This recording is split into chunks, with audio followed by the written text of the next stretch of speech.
So I found Robin DiAngilo on Big Think, which should really just be called Your Opinions Are Wrong. Let's see what she has to say.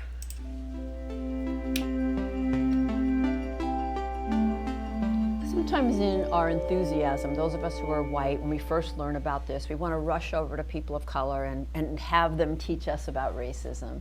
And we definitely do not want to go ahead and do that. I don't need people of color to teach me about racism. I know everything I need to know about racism by looking in the dictionary. That's that's all I need to know. The definition of racism. For a couple of reasons. First of all, there are plenty of people of color who have provided that information and are happy to give it. Please name them. Please name these people of color that have provided this information and are happy to give it. If it's so important that I know all of the information about racism, please tell me who these people are so that I can go to them and be told how I'm evil and racist. And generally be paid to do so.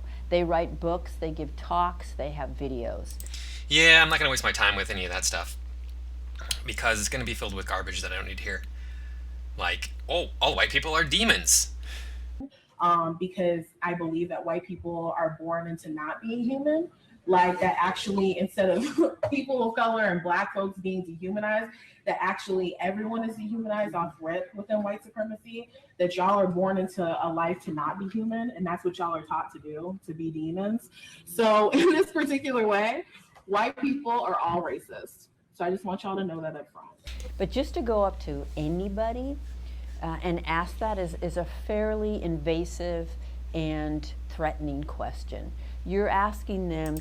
Yep, it's invasive and threatening. No, I would probably say that it's more like inappropriate to walk up to a stranger and go, "Hey, how you doing there, Mr. Black Man? I'm a white man. Will you tell me about racism, please? Because I don't know anything about it. I've never heard about race before. Today, this is my first time hearing about it. Not that I didn't hear about racism when I was a child in grade school.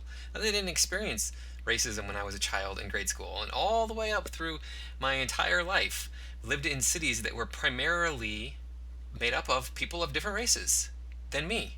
Seriously, I've lived in more than one city that had a demographic makeup that was not white, primarily.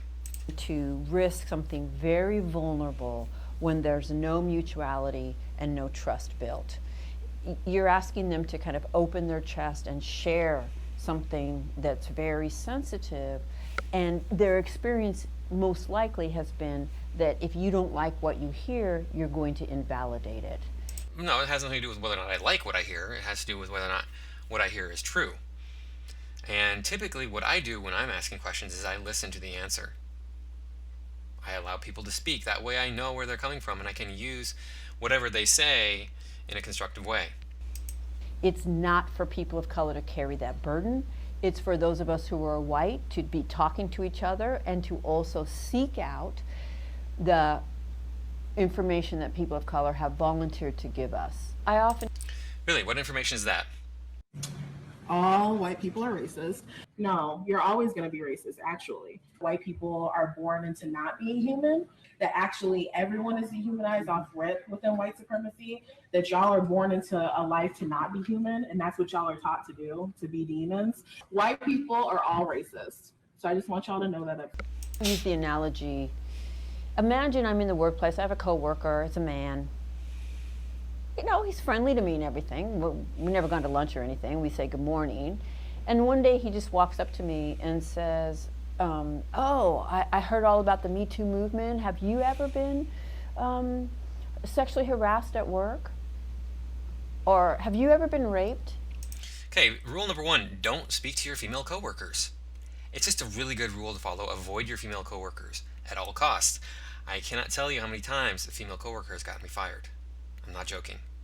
It's called DiAngilo for a reason. I've been fired by probably five female coworkers, and I've gotten in trouble by probably another 10.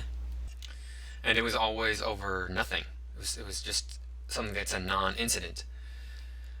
It would be me responding to them in an adult manner, and they would be all upset and stuff. Oh, you can't handle it. You're acting like a responsible adult when I'm acting like a little brat.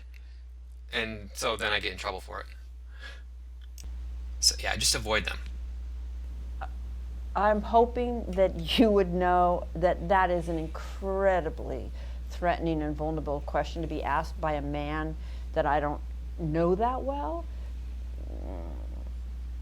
That's going to feel really weird to me, and I have no idea what the response is going to be. My voice cannot be the only voice. There is no way we can understand what we need to understand without the voices of people of color. And Oh, I can understand anything without listening to a person of color. I don't need to listen to a person of a specific race to know things. Why would I need to listen to somebody who is a specific race to know anything? That doesn't matter. I can read books. I can talk to people that are only the same race as me and find things out and understand their experiences, understand where they're coming from, and then get a very broad picture of things. overwhelmingly those voices, but we have to be really thoughtful about how we get that information and how we engage. So yeah, that's Robin DiAngilo. She has that famous book, White Fragility, which I am planning on reading in the very near future. I'm going to feature that on my channel. So if you are not subscribed, make sure you click the subscribe button and click the bell for notifications. Feel free to share this video on social media. I really do appreciate all of the interest I get in my videos, however small that may be. And thanks for watching. I'll see you next time.